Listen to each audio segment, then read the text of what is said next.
Om Shanti Shanti Shanti. Om Samast Jan Kalyane Niratam Karunamayam Namami Chinmayam Devam Sadguru Brahma Vidvaram Sadguru Brahma Vidvaram. Om Parthaya Pratibodhitam Bhagavata Narayanena Swayam Vyasena Gratita Purana Munina Madhye Mahabharatam Advaitam Vritavarshini Bhagavati Ashtadashadhyayani Ambattvamanusantatami Bhagavad-gite Bhavatveshini Yam Brahma Varnendra Rudra Maruta Stunvanti Divyaistavai Vedai Sangha Gramopanishadai Gayanti Yam Samaga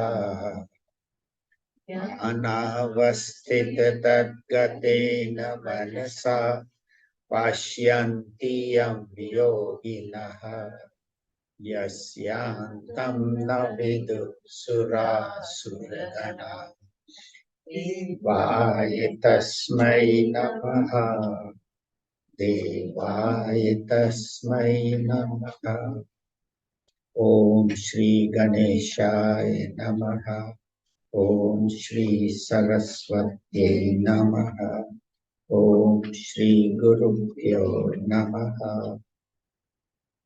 Hariom, I think can you see this board? If you can come in the front here, or please move to this side because the light is there. It's hard for me to see. If you can please move so you can see come in the front. That way you can see better.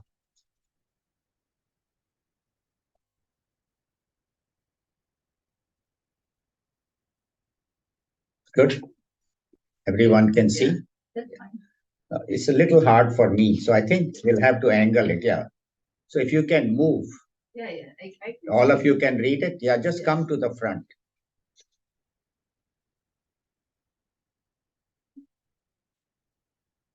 So welcome to our Bhagavad Gita class. We are very glad that today we will be starting the first chapter of the Bhagavad Gita.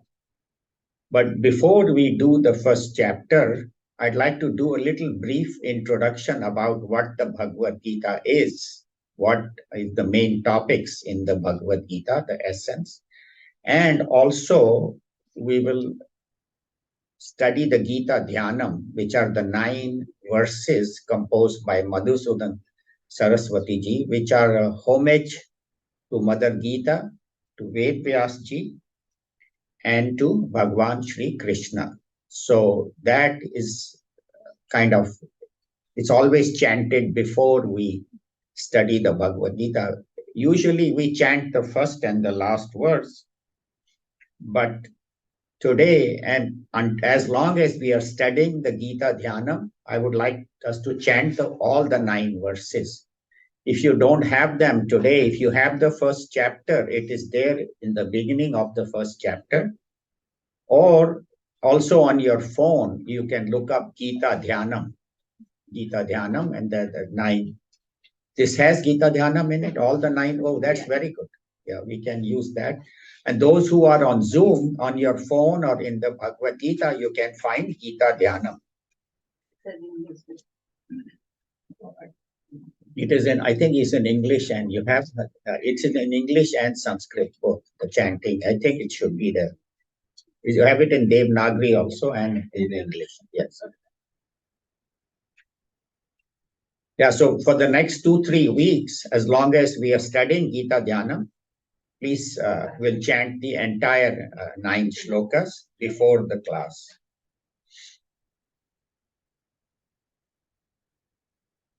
So let us do a brief introduction, very brief, on what the Bhagavad Gita is.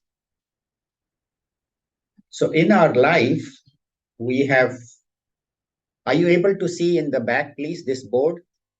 If not, you can come in the front. Come here, that will be better for you. Can you see? Okay, good. You can read it, all right? Okay. So in our life, we are always engaged in two things, either pravritti or nivritti. Pravritti means engaging in action, and nivritti means withdrawing from action.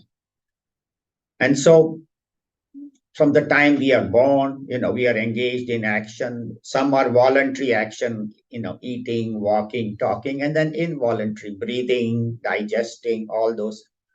So all those activities represent pravritti, and that includes earning a living, standing for election, whatever, all that we do, running a business, all that is pravritti. And then nivritti is withdrawing from action. So withdrawing, one can be just, okay, I'm going to sleep. So during my sleep, at least I'm not doing any voluntary actions. Of course, my mind is working, my digestion, heart, all that is working, but I am not doing activities. So that is pravritti and nivritti. And so what Bhagavad Gita teaches us is what to do, pravritti, and when to withdraw from action, nivritti. So when there is too much activity and unnecessarily lot of activity, lot of conflict, lot of problems, as we see right now, then the knowledge of the Bhagavad Gita teaches us how to act, not only as a society, as a community, as a country, but as an individual, what I should do, what I should not do, and how to act, how to work in this world. Whatever job I'm doing, I may be a doctor, engineer, businessman, housewife, whatever I'm doing, how to do the activities to the best of my ability and with the right advice from the Bhagavad Gita. Then nivritti is to withdraw from actions. And one withdrawal is, of course, when you're retired or when you're tired or sleeping and all. But also, withdrawal means that I should withdraw from actions that are not conducive to my well-being, not conducive to my contributions to society, and not conducive to my spiritual growth.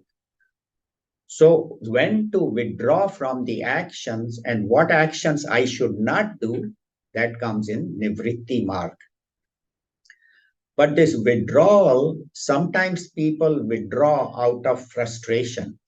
I don't feel like doing it. I'm just tired. I don't want to do it. Like Arjuna, he wanted to withdraw from this battle, which was the Dharma Yuddha. It was a battle for Dharma, for the right cause. But he wanted to run away and go to the forest because he had not understood the purpose of the war. The purpose of the war was to eliminate evil, as we have studied. Any in our body also, if there is a bad infection or pneumonia, you can't say, okay, I'm going to be peaceful to the bacteria. No, you bring the strongest antibiotic, you eliminate, because that is, otherwise the person will die. So similarly, Kauravas were like that poison, like that infection, which had to be removed, otherwise the world would. So how should I withdraw? Withdrawal should not be with frustration as Arjuna was doing, but withdrawal should be right understanding and to grow out of the wrong ideas. That is called correct nivritti. So the example is a girl, she's little and she's playing with her doll and she's holding the doll all the time and doesn't even sleeps with it, eats with that doll, everything, she's all the time with that doll. But as she grows up, and she's now 12, 13, she has no, she'll leave the doll. She's not going to take her to school and play with her in school. And then when she starts driving, then forget about doll and all these little toys that she used to play it. So she has grown out of it. So similarly, Bhagavad Gita tells us how to grow out of our wrong understanding, wrong beliefs, wrong ideas, and grow out of that spiritually to the highest goal of life, which is serving the world and growing towards my own spiritual enlightenment. So pravritti and nivritti can be for society and for individual. So individual pravritti and nivritti is due to right understanding, which also works for society. But sometime when this pravritti becomes really bad, Bhagavan says in the 18th chapter, in the Yada yada hi dharmasya glanir bhavati bharata abhitanam adhasmasya tadatmanam srijamyaham. In the 4th chapter, he says, Paritranaya sadhunam vinashaya cha dushkritam. I come to protect the good and punish the evil. And Bhagavan has come repeatedly. He came as Sri Rama when Ravana was controlling the world, and as Bhagwan Sri Krishna to remove Kansa and so many demons. He came as Narsimha avatar to remove Hiranyakashipu. He came as Matsya avatar to. So all these different avatars of Bhagwan Sri Krishna, the Bhagwan Vishnu, all the manifestations were for removing evil and bringing goodness. They say, but why is Bhagwan not coming today? There is so much evil, there is so much violence, there is so many conflicts all over the world. And where is Bhagwan? Kyun nahi aate? People ask. He promised in the Bhagavad Gita, whenever dharma is down and adharma is up, I will come. So Puja Guruji, Swami Tejomayananda ji gave this answer when somebody asked him, our head of the previous head of the mission, and he said that first of all, things are not that bad right now, even though we think, oh, it is terrible, it is. Good and bad have always been there. Even from the time of Satyug, there was some evil. The Upper Yuga, Treta Yuga, even when Sri Ram was there, Krishna, all the time there have been. And things are not that bad, even though, yes, there are pockets of conflict, but there are also areas where people, like a lot of saints have come, and they have brought the message of the Bhagavad Gita. Puja Gurudev, Swami Chinmayananda, Swami Vivekananda, Ramakrishna Paramahans. In the recent times and in the olden times, Buddha and Jesus and all these, prophets have come to bring that knowledge. So they are representatives of Bhagwan, and they are teaching us the right knowledge of Bhagavad Gita. What is Bhagavad Gita? How to live the Gita life?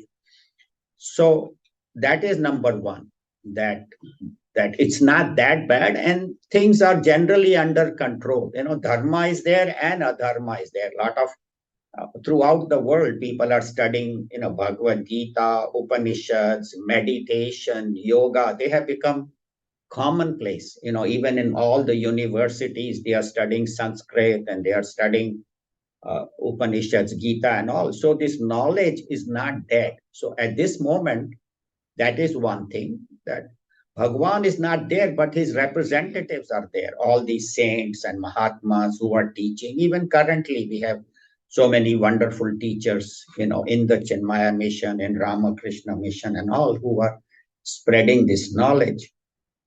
The second question he asked, and that was very interesting. He said, when Bhagwan Sri Krishna came, he said, I will come again. Who brought him into the world? Devaki and Vasudeva. So they were very, very spiritually evolved people and had done so much tapas, years of tapas they had done before they could bear Bhagwan Sri Krishna and bring him. So do we have a couple like that, Devaki and Vasudeva, who are that evolved to bring Bhagwan? So when Bhagwan needs to come, he first has to find or get a couple who are that evolved at that level that they can, bear Bhagwan and bring Bhagwan into the world. Same way in our life, when we want Bhagwan to come in our life, Bhagwan is always there. But when we want God to manifest, we have to do the same, develop qualities like Devaki and Vasudev, goodness of heart, lot of tapas, austerities we have to do. So then Bhagwan will manifest in our life. When we have the right knowledge, when we have done austerity, and we have love for God, and we have the right understanding, the right knowledge. So that is why Bhagwan at this moment, even though he is not manifest as one, but in many Mahatmas, in many teachers, in many wise people, he is there. The other point is that the Bhagavad Gita, just to summarize, it consists of 18 chapters. Everybody knows that. And it can be divided into 6, 6, and 6. So the first 6 chapters of the Bhagavad Gita deal with Karma Yoga, the path of service, and how I can work in the world and serve the world. The second 6 chapters deal with Bhakti Yoga, or the path of love and who God is and how I can love God. That is from 7 to 12. And then 13 to 18 is the path of knowledge, how I can evolve in my life to connect to. So Karma Yoga, 6 chapters, Bhakti Yoga's next 6, and Jnana Yoga. So that is a very, very brief summary. The other way you can divide these 18 chapters into 6, 6, and 6 is there is a very famous Mahavakya called Tattvam Asi, that thou art. What that says is that you and I are a manifestation of this divine. So just to go over this BMI chart, maybe some of you may not be familiar. So I have a body, mind, and intellect. With the body, I perceive the objects. With the mind, I feel the emotions. With the intellect, I think the thoughts. And we are my vasanas, also the ignorance which hides the truth from me. And what is the truth? Om. Om is God's presence, consciousness. So we all have that consciousness, Brahman, God within us. But that is hidden because of my vasanas, because of my ignorance. So Bhagavad Gita reveals that you are that. You, that Om, you are. Om is not somebody sitting somewhere, but God within us, that Om, that essence you are, that the Bhagavad Gita reveals. So that is called Tattvam Asi. You can please come here so you can read the board. Come on this side.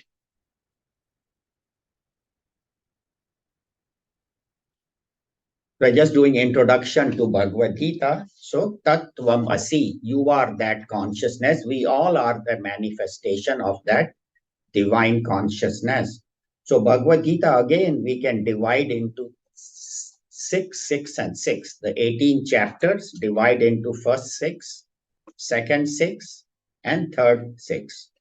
So Tvam, Tattvam Asi, that thou art, that you are, that is the message of the Bhagavad Gita. So Tvam, you, I, that is I, you all are, we all. Tvam, that is described in the first 6 chapters. Who am I? Why am I on this earth? And what is my purpose? And how I can evolve myself through serving the world, through getting the right knowledge. So the second chapter gives the highest knowledge of Bhagavad Gita. The third, can you read the board? Yes. The third chapter talks about Karma Yoga, how to work with others and how to grow. So that comes into the first 6 chapters up to meditation. So the first 6 chapters talk about who am I, Tvam. Then Tat represents to that. That means that God who is everywhere, also within me as life, but that God, that consciousness, Tattvam Asi, that God that we are worshipping and that is represented by Bhagwan Sri Krishna, who taught this knowledge to us and to Arjuna. So who is that God? That is explained from 7th to 12th chapter. So 7th to 12th chapter talks about God, who God is, how can we reach God, and 12th is the path of bhakti, how I can develop love for God and I can worship God as form and as formless both. So 7th to 12th talks about who God is. So first 6 chapters, who am I? How should I work in the world? How should I serve?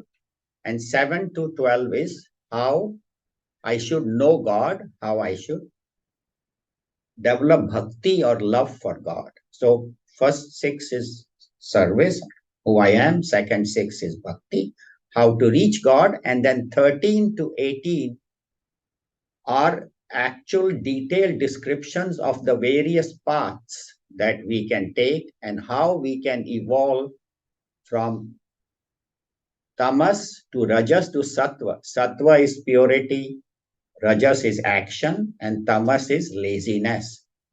So, how an individual, through knowledge of Bhagavad Gita, can evolve from lower thinking to the higher thinking, from tamas to rajas to sattva. So, that is explained, and then the direct path of reaching God, which is explained in the 15th chapter. And in the 18th chapter, the entire Bhagavad Gita is summarized. So Bhagavad Gita tells me who I am, who God is, and how to reach. So over the next few months, as we go through various chapters, this will become clear. Now the other question is, what is the setting? Where is the Bhagavad Gita set? As we can see in the picture behind, it is teaching to Arjuna by Bhagwan himself. Bhagwan Sri Krishna, who was a manifestation of the Supreme Consciousness, took human birth for us. But Bhagavad Gita is said to be an Upanishad.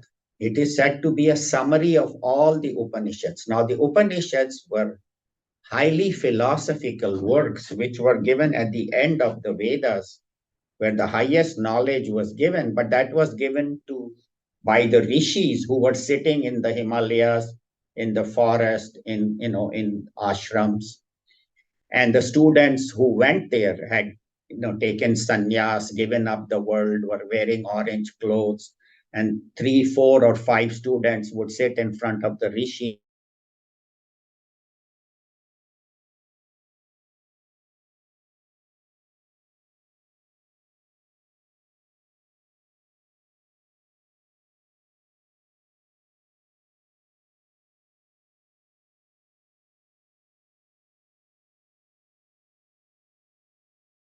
It got muted again. Yeah, sorry, the Zoom disappeared for a second, but hopefully it is on now. Yeah, so the setting of the Upanishad is there is this student who has withdrawn from the world, has taken sannyas, and he goes, sits in front of the teacher and studies. But Bhagavad Gita was not taught in an ashram in the Himalayas. It was taught in the middle of a battlefield, right in the middle where the war is about to start. And the student is not a renunciate. He's a person of action like us, like you and me.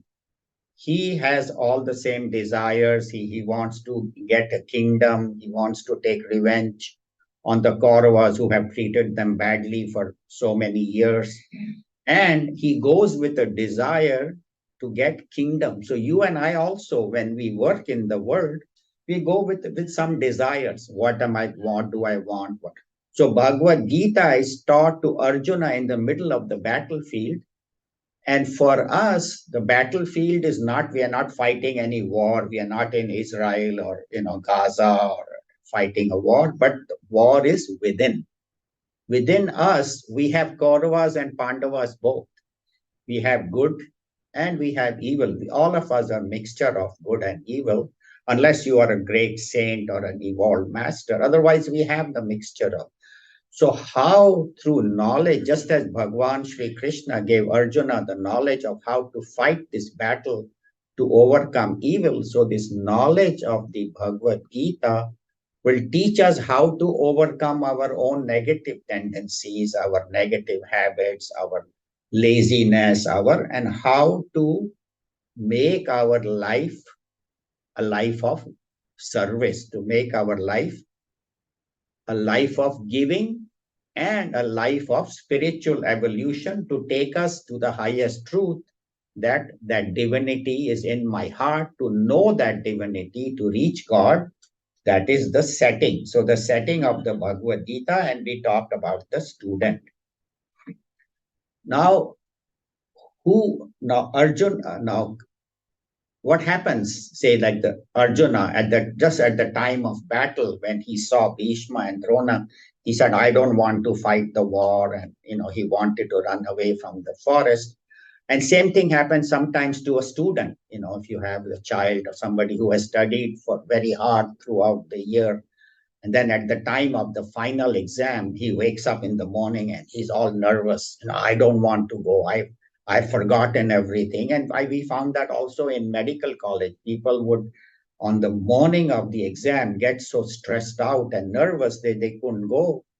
And so what will happen? The mother or father will, bring the child and say, look, son or daughter, you have worked so hard. Don't worry about it.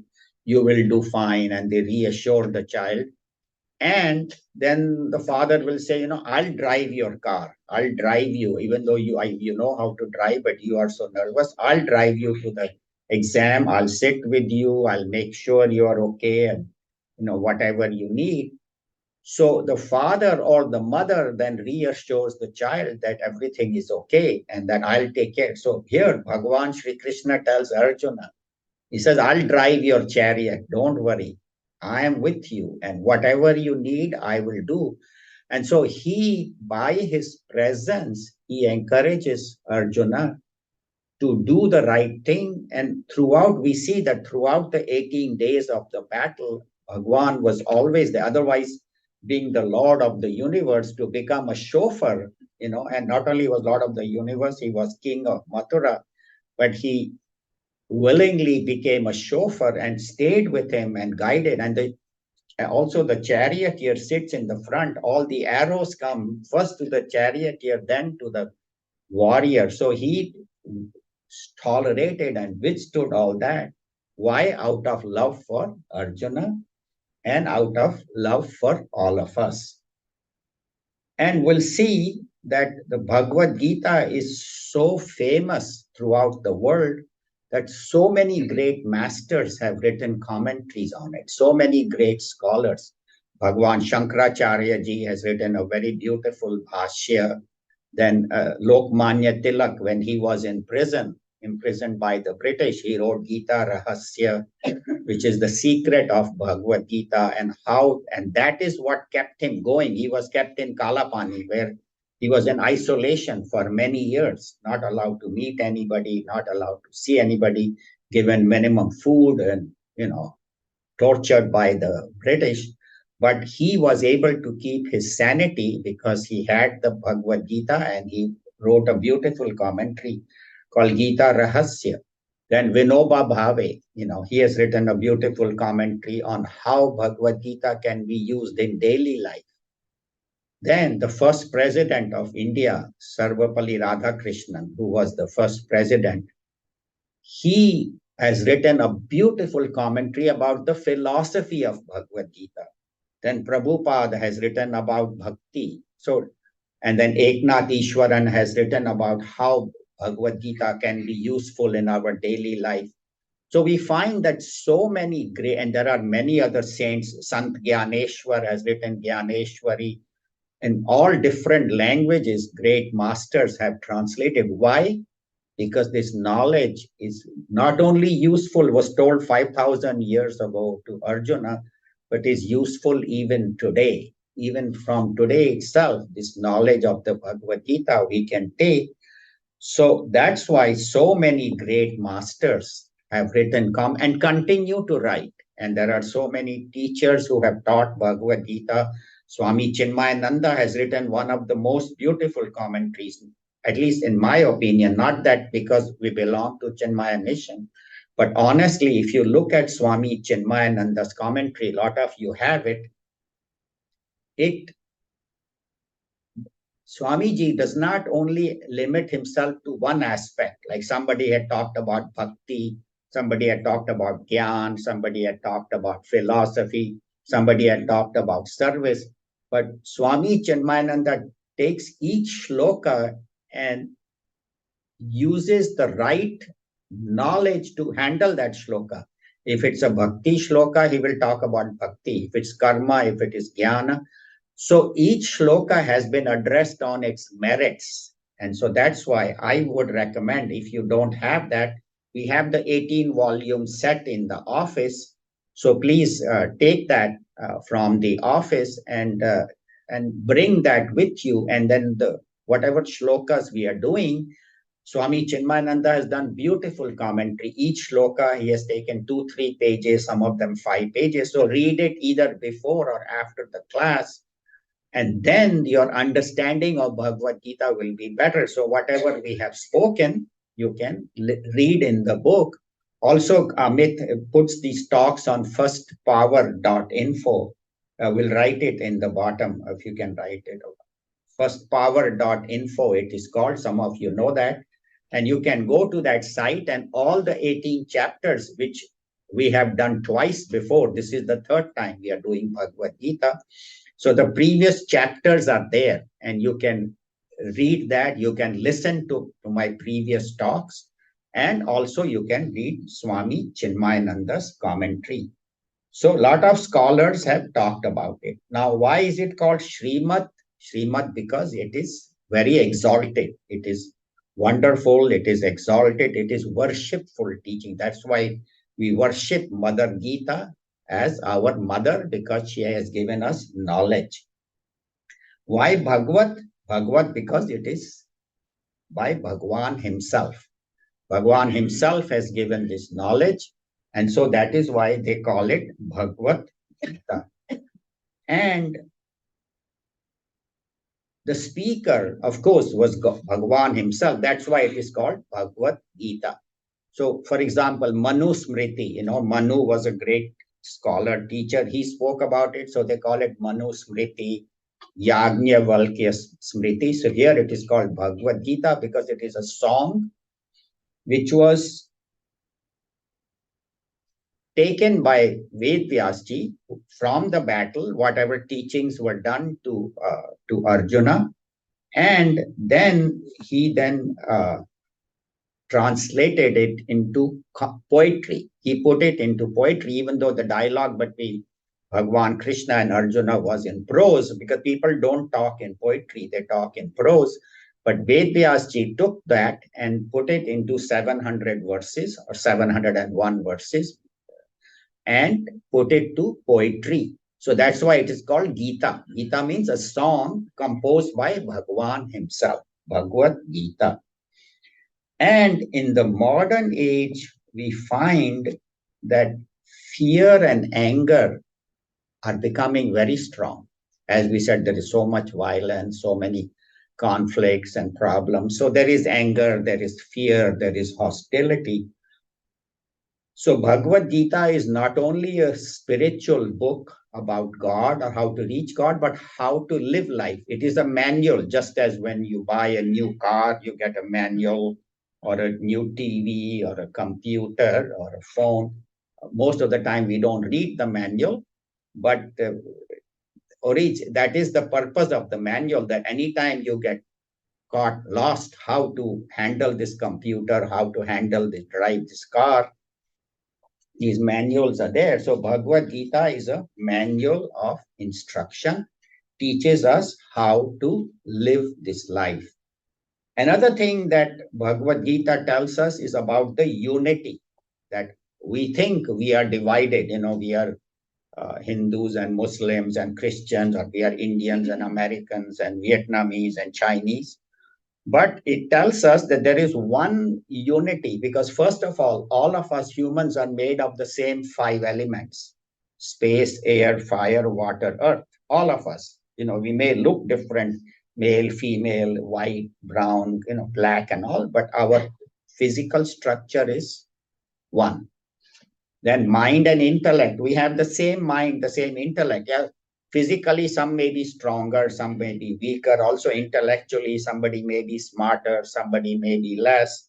Somebody may be emotional, somebody more loving, somebody more kind, compassionate, but we all have the same quality. So physically we are one, mind and intellect, emotionally, intellectually we are one, and spiritually also we are one. There is only one Bhagwan, one God, one consciousness that appears as all of this, even though we think there are so many, and there are not many gods. People say there are 33 crore devtas, 330 million gods in Hinduism. What we say, there is one God we call Brahman or consciousness, Om, and that one God has manifested as all these gods and all of us, just as when you, from mud, if you make pots, all pots are what? Nothing but mud. From gold, you make ornaments. Ornaments are what? Nothing but gold. So you and I have come from God. So the cause is in the effect. So God is in us. So we are not separate from God. So this unity among people and the unity between me and God is very well explained in the Bhagavad Gita. And ultimately, it tells us that the struggle is within. Ultimately, the knowledge of the Bhagavad Gita helps us to handle life's problems, life's difficulties bravely and with right clarity, right understanding, and how to develop love and compassion for all of society. So that is a little lengthy introduction I did, but I felt it was necessary because so that way we have a little map of what we are going to study in the 18 chapters.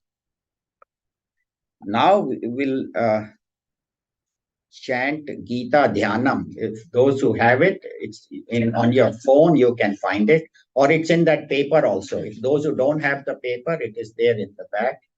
Gita Dhyanam will chant the 9 verses and then we'll cover 1 or 2 verses today. There are plenty. You can, yeah, it's there. It's there in Devanagari and in English both. I think she doesn't have also. Can do that. You have it, Gita Dhyanam? Oh, good.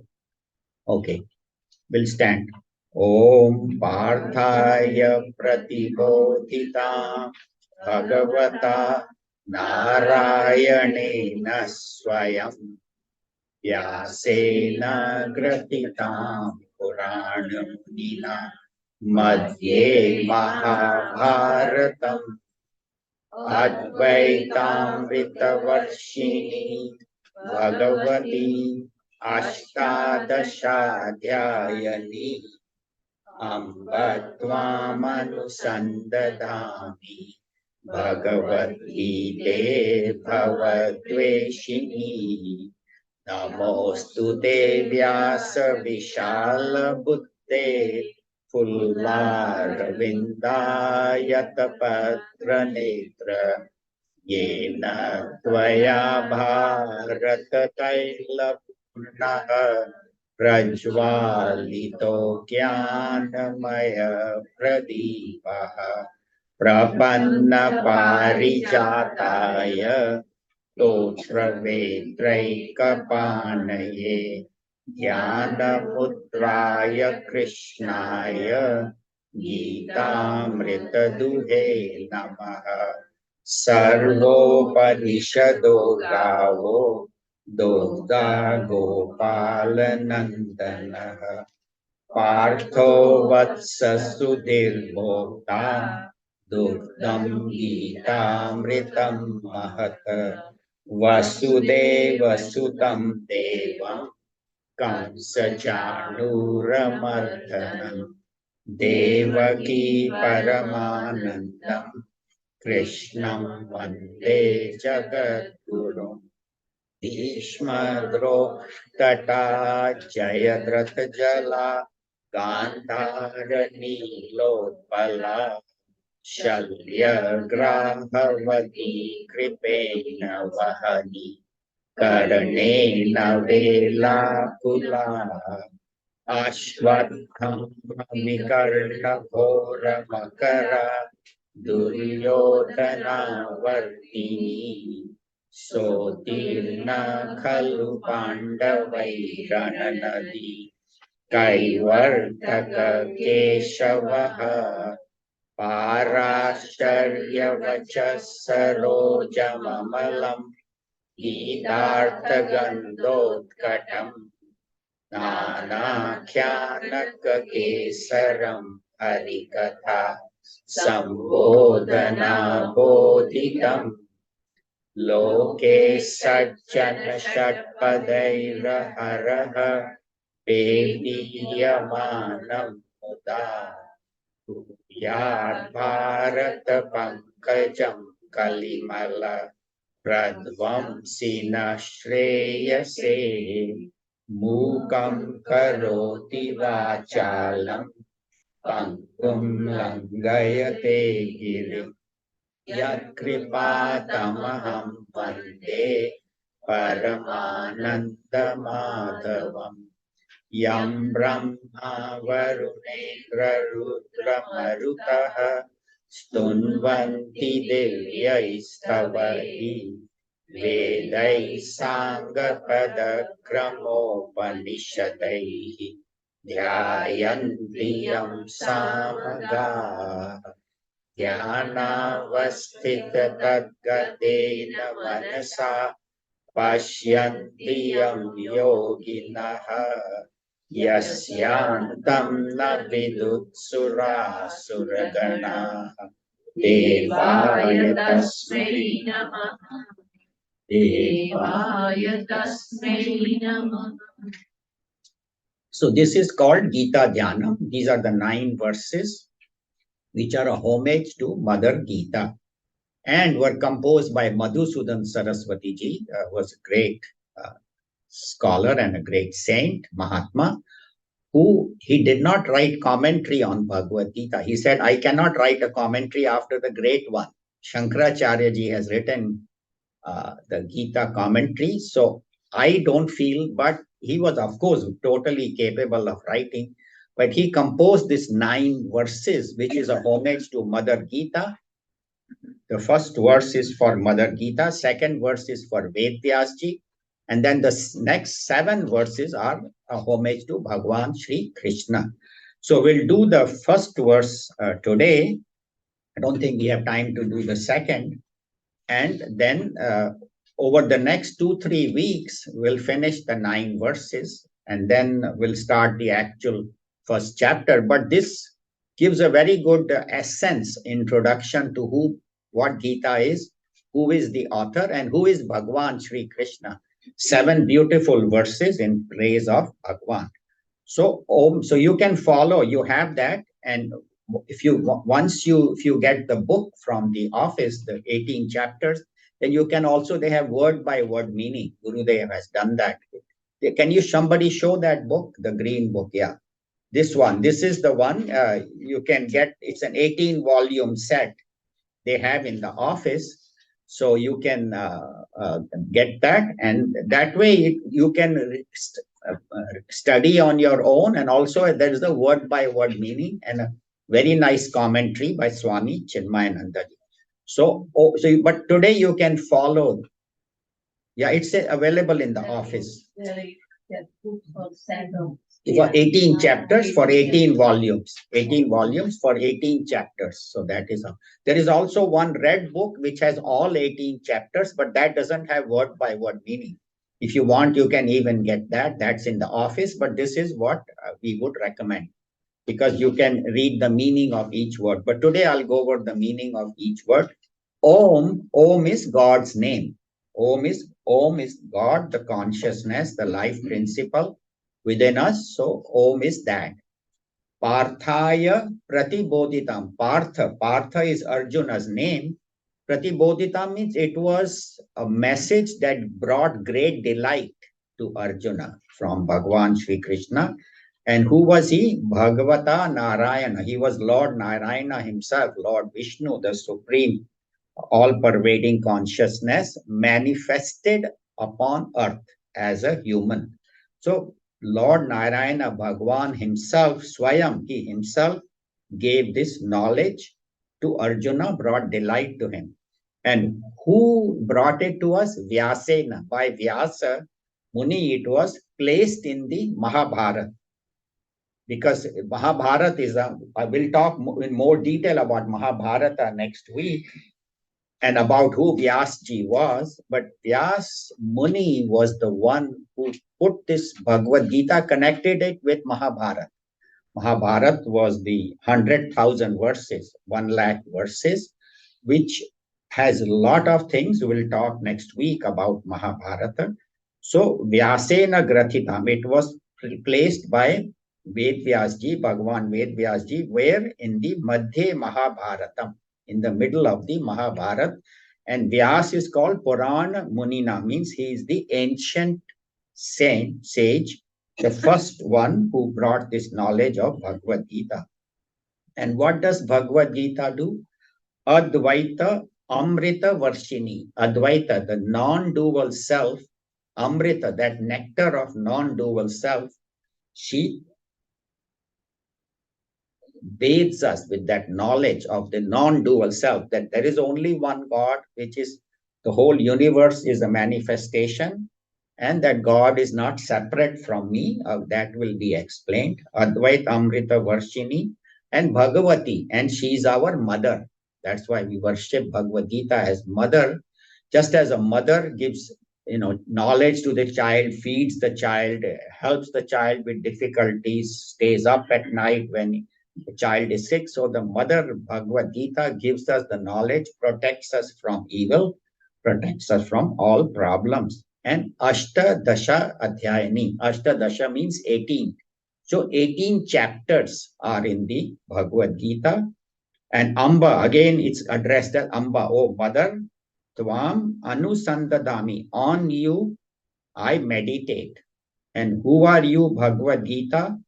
Bhavadveshini. You are the one that removes the sorrows of Bhava. So what is Bhava? We'll talk about that. So the first point is that if everybody can see this board, right? If you can't, please, you may move your seat. So we pray to Mother Bhagavad Gita because unless you have respect for the teacher, you will never learn. And that is the well thing. So we have to have respect first for the teacher, Bhagwan Sri Krishna, and then respect for the teaching, which is, that's why we worship Bhagavad Gita. We don't throw it on the floor. We don't step on it. We keep it, with great reverence in our house.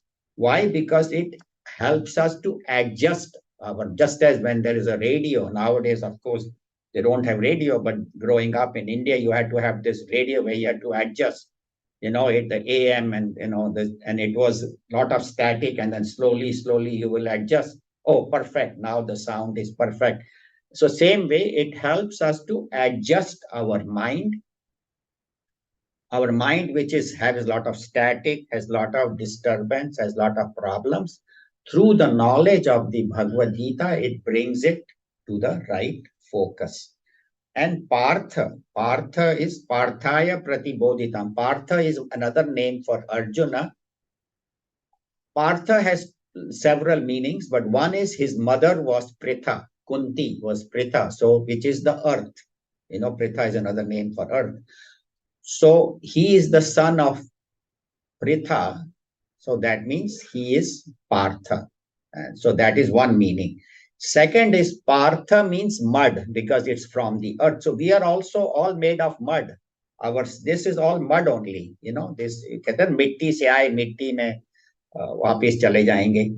So we are also mud. So we are Arjuna. So this knowledge is not given only to Arjuna, and we always listen to Bhagavad Gita as the third person. Okay, Krishna is telling Arjuna, that's very good. Arjuna, you should do like that. No, Bhagwan is talking to me.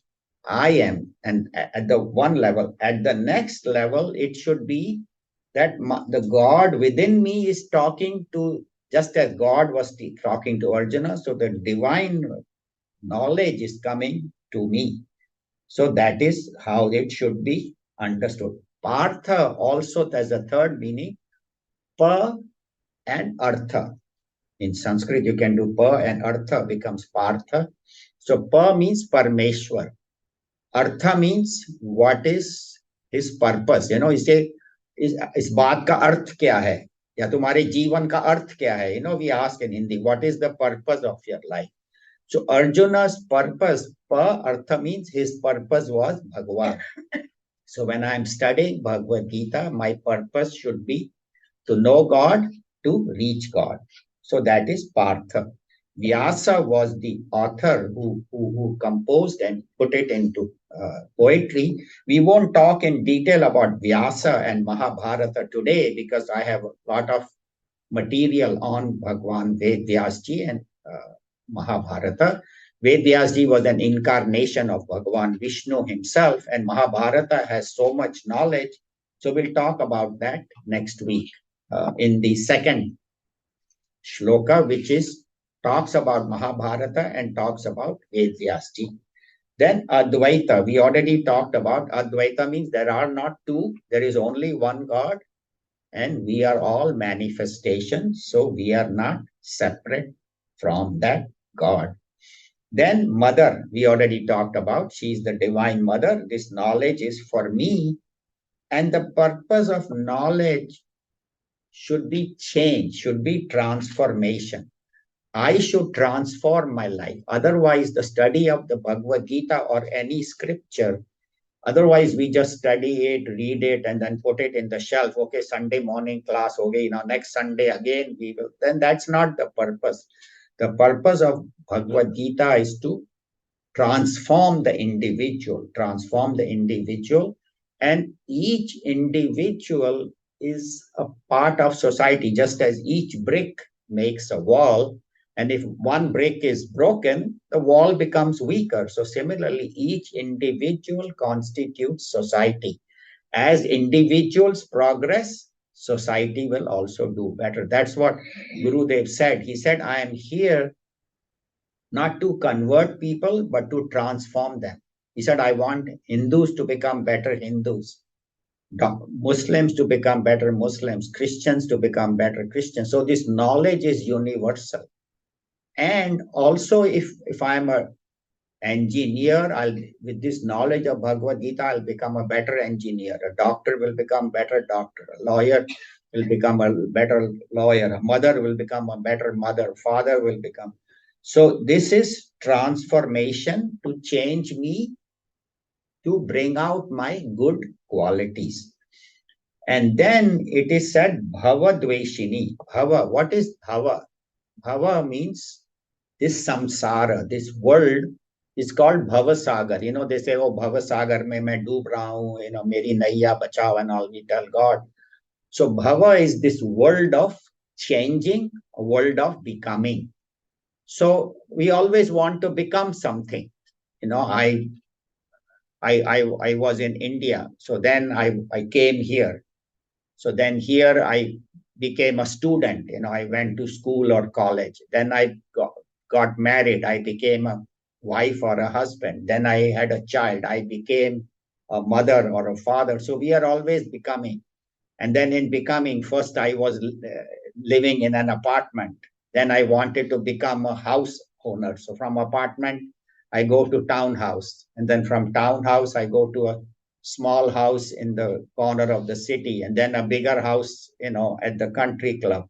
I had a 1-car garage, then I have a 2-car garage, 3-car garage. So we are always trying to become better and better. I mean, nothing wrong with that. So what they're saying is how we can become better in whatever we do. That is the change. Also, the bhava means also there is a constant change. Child becomes a youth becomes middle age becomes old age. So everything is constantly changing. How to handle life's changes with the right understanding, that is Bhagavad Gita. They say two things in life you cannot avoid changing. One is old age, nobody can avoid. And second is weeds in the garden. Old age, you don't have to do anything. Same weeds, you don't have to do anything, to grow flowers or fruits. You have to put a lot of effort, dig the ground, put fertilizer, give the right amount of water. weed, you go away for 2 weeks, come back, and your garden is taken over. So similarly, in life, there is this constant change which we cannot avoid. And how I can, through this life, no matter what stage of life I am in, I may be young, I may be middle age, I may be old, this knowledge will teach me how to overcome life's changes, how to overcome life's difficulties, problems, and handle all situations in life. You will see again and again, Bhagwan will teach us how to be the same in joy and sorrow, heat and cold, success and failure, honor and dishonor, praise and blame, how to be the same in the pair of opposites, dvandva, that is the knowledge of the Bhagavad Gita. Then he talks about Narayana, that is Bhagavan's Krishna is a manifestation of Narayana. But Narayana, the word has many meanings. I'll just do a few meanings. Nara Ayana. The first one is Narayana, Nara Ayana. Nara means we all, humans, it's called Nara. We are all Nara. Ayana means the abode. So it is the ayana, it is the abode where all humans can stay, and it is the guide, it is the foundation. Abode means it is the foundation on which we can stand. So Bhagwan is our support. So that is one meaning, Narayana. He is the support of all of us. Then Naraha. Naraha also means the five elements. So Naraha Ayana. So Bhagwan is the one that has created the five elements out of which we are all made: space, air, fire, water, earth, and he is the support. So that is one meaning. Then third meaning is Nara. Nara means water. So water, as we know, Bhagwan Vishnu is sleeping on that Sheshnag in that, on that Shiv Sagar, the Milky Ocean. That is one. Then in Srimad Bhagavat, we hear about when the Pralay happened, that story of the little baby Krishna who was on that banyan leaf. Vatasya patasya tate shayanam balam mukundam manasa smarami karara vindena padara vindam mukhara vinde pariveshyantam. So that little baby Krishna is holding his toe in his mouth and tasting it. He says, all the devotees come and, prostrate to my feet. Why do they do that? Let me taste. So he tastes his own toe. It's a very beautiful, song that has been composed. So he is lying on the ocean of water where the whole universe is covered with water, pralay. So that is another meaning of Nara, means water. Then Bhagavad Gita is also called Ashok. Ashok, a scripture that removes shoka. Shoka means sorrow. Ashoka is one that removes sorrow. And it starts with, in the second chapter, Shocyan Anva Shochastvam Prajna Vadamscha Bhashase. Bhagwan Krishna starts his teaching with remove shoka, and at the end he says, Sarva Dharman Parityajya Mamekam Sharnam Vraja Aham Tva Sarva Papebhya Moksha Ishyami Ma Shucha. So from the beginning to the end, Bhagavad Gita is teaching us how to remove sorrow. And it is considered a secret, especially the 9th chapter is called Raja Guhyam, the royal secret, because unless a teacher reveals this knowledge to us, it remains secret. Because first of all, it is in Sanskrit, and then some of the teachings of Bhagavad Gita are very subtle, and we are grateful that we have Swami Chinmayananda's commentary that we can use, and other Swami's Acharya's commentary, that we are able to study this knowledge. So here is basically the first chapter, in the first shloka of Gita Dhyanam, which was given by Bhagwan to this knowledge to Arjuna, and by Ved Vyasji was put in the Mahabharata. And this knowledge removes our sorrows, removes our difficulties, and it is mother, and it gives us the message of the unity of life. That's why we worship. Amba Tuam Anusandadami. I prostrate to you. I worship you, Mother, so that you may remove my sorrows. So this is a brief introduction to Bhagavad Gita, and the first shloka of Gita Dhyanam. Gita Dhyanam has 8 more shlokas, but it won't take that long. Probably in about 2 weeks or 3 weeks we'll be done, and then we'll start the first chapter. But even this Gita Dhyanam has so much, not only beautiful chanting, but has very good knowledge. So yeah, so this is something that we can chant even at home. You can chant these verses; they are beautiful. If you want to take the paper home, you can take it and read it, and then bring it back as long as we are doing the Gita Dhyana. So we can chant and then after that we'll start. So we have about 8 or 9 minutes now. We end here. If we can do we have time for question answers. If anybody has any questions or comments.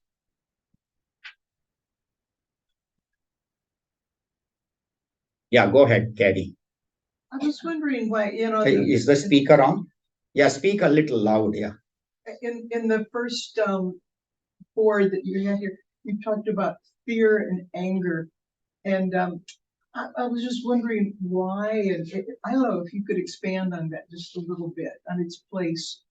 Well, society is going through at this moment a lot of fear and a lot of anger, a lot of violence, and there are a lot of fear. And those are our 2 biggest problems in life. Fear and anger. Vita, raga, bhaya, krodha. It will come in the sthita prajna lakshanas also, that attachment. Raga is attachment. When I have attachment for things or beings, and then I have fear, either I won't get it, I want something, I won't get it, or if I got it, I'll lose it. Or somebody loved me and in the past doesn't love me anymore, or this object I had and I don't have it anymore. I had a lot of money and then the stock market crashed, or I bought this building and it didn't do well. Business didn't do well. So there is fear. Either I won't get what I want, or after getting it, I may lose it. And anger is that anybody who comes an obstacle in my getting what I want, and if somebody is an obstacle, then I get anger towards that. So fear and anger are very basic emotions that drive us. Either to get what I want, and if I don't get, then I have anger.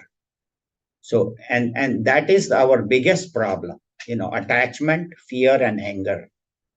And the Kamesha, Krodesha, even another place, Bhagavan says anger and desire. So these are our basic desire, fear, and anger. So that's why I mentioned those 2, because that is our problem at this time. So that's what is handled in this. I hope that answers it. Thank you. Any other questions, either on Zoom or in person? Anybody has any questions or comments? Yes. So it seems like Sanskrit, the terms have multiple meanings. There's not just one definition. So if you were to take a dictionary and try to convert or translate from, let's say, the Sanskrit meaning to an English, there's no exact meaning. It seems like there's multiple meanings. It's very poetic. Is that why the Bhagavad Gita recommends getting the help of a guru or a scholar who can then transcend this knowledge to that individual, help them understand what really is happening? Or is there another purpose for having that guru? Thank you. That's a very nice comment, very appropriate comment. So, please repeat it. Yeah, I'm telling. Please repeat that. Yeah, I was going to do that. So they say that Sanskrit, even though the words are there, but each word has multiple meanings. Like the word dharma, if you open a Sanskrit dictionary, it actually has 2 pages of small print. So that's like 200 meanings. So Sanskrit has many meanings. So that is number 1. And so just to take a dictionary and translate Sanskrit to English will not help, because which one of those 5 or 10 meanings are going to be pertinent at that moment for us. So that's why, as he said, we need a guru who can tell us that which meaning of the Sanskrit can be used. So which in this context. So in the same context, like Narayana, we already found 4 or 5 meanings. Partha, we gave 3, 4 meanings. So which meaning fits at that time? Dharma, as we said, has several hundred meanings.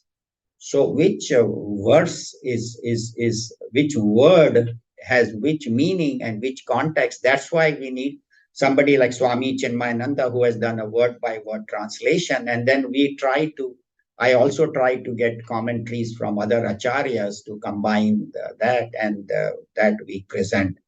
So was that all your comment or? Yeah, so I mean, that's probably why in the Bhagavad Gita is saying, it's better to get the help of the Guru so they can help Absolutely. explain what the meanings are, which is a proper meaning. Right. So that's what he's saying. We should have a guru or a teacher who can explain the meaning to us. And also the teachings are very subtle. It's not just simple translation. Sometimes you have to go into the essence of what the teacher is telling. There's another story of how Mahabharata was written. Some of you may have heard that, but I'll tell that next week about this Mahabharata. Yes. Anybody else? Yeah. When you say that words are so confusing, I don't understand how you use the words. You say that Arjuna is teaching us how to know God, because how do you know God? Is an object. How do you know anything? No, God is not an object. God is the life principle within us. So through the right knowledge of Bhagavad Gita and through chapter 6, when you meditate, you go inward and find God is within us. And then 7th to 12th chapter gives detail about who God is. God himself is telling who I am. Bhagavan Sri Krishna in the 7th, he talks about my lower and higher nature. In 8th, he talks about what happens after death. What are the paths. In 9th, he talks about all the methods to reach me. In 10th, he talks about how I am in the world. And in 11th, how world is in me. And then in 12th, the part of bhakti.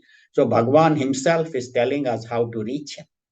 So he has given us the path. He has made the map for us. He is the GPS. All we have to do is understand it and follow it. Any other questions? Any other comments? Yes, Shaku. I don't have a question, but I wasn't here last week when you did the last 3 slokas. But I would like you to thank you for the knowledge you have given. I know we started this in 2014. Yes. It's almost 10 years we took, and I would really appreciate what you did for us. Oh, thank you so much. I thanks it's because of all of you that I am able to speak. It's of course Bhagwan and Guru's grace, and then all of you are here. Then only I would prepare. If nobody showed up, then I would also. So my opportunity to learn comes because of all of you. So I have to prostrate to you all. It's been much easier to understand you today than what we did last time. Thank you. At all, but now I think not everything. But right. I think we are both improving. I'm improving and you are improving. That's No, I agree, because this is the second time, the third time we're gonna start, and we've been listening and we still it gets better. Right.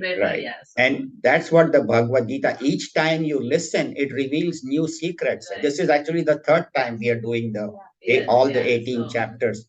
We started it first in the Hindu temple when we were doing classes. Then we built the mission, we moved here. And so this is actually the third time. So each study takes about somewhere between 7 to 10 years because we do 3 shlokas every week. And then we have only 30 classes per year. But then in the summer we are closed. But you can read the book also on your own, also on firstpower.info. Write that down, firstpower.info. If you just click on firstpower.info, that is our website. All the 18 chapters are there. So any chapter, any verse you want, just click and you can listen to the previous commentary. And also each time we talk, if you happen to miss a talk, Amit is putting them online the same day. So by the next day or second day, you should have it. So if you have missed a talk, you can listen to it on that. I know Shaku regularly listens even afterwards. When she walks, she tells me, oh, I'm listening to you. On Panorama, when we cross each other, she's always listening. So it helps by, again, listening, because as Varshaben says, the more you listen, the more this knowledge becomes clearer. Just like the meaning of the words and the name. I Right. used to open up the dictionary and find no way. Right, After listening and reading the scriptures. I exactly. understand. Absolutely. The listening and the meanings of the words, and then they become familiar, like what is bhakti, what is vairagya, what is, jnana, all those Sanskrit words. After a while, they become familiar. What is karma yoga, all that, all that. So thank you. Thank you so much. Anilji, I just want to say one thing. Yeah. I'm sorry I miscalculated by 1 hour the time difference. So I'm sorry I missed the class, but I'll listen to it. I'm sorry. No problem. Hari Om. Thank you for Thank you. Thank you. No problem. So we'll end here. We'll do the closing and we'll see you next week. We'll go into the hall. We'll do the aarti and then have lunch. We have lunch today. So everyone please stay for lunch. And if you would like to sponsor lunch, you can sign up in the office. Om Sarve Bhavantu Sukhinaha Sarve Santu Niramayaha Sarve Bhadrani Pashyantu Ma Kaschid Dukkha Bhag Bhave. Om Shanti Shanti Shanti Hari Om Shri Guru Pyo Namah. Hari Om. Thank you.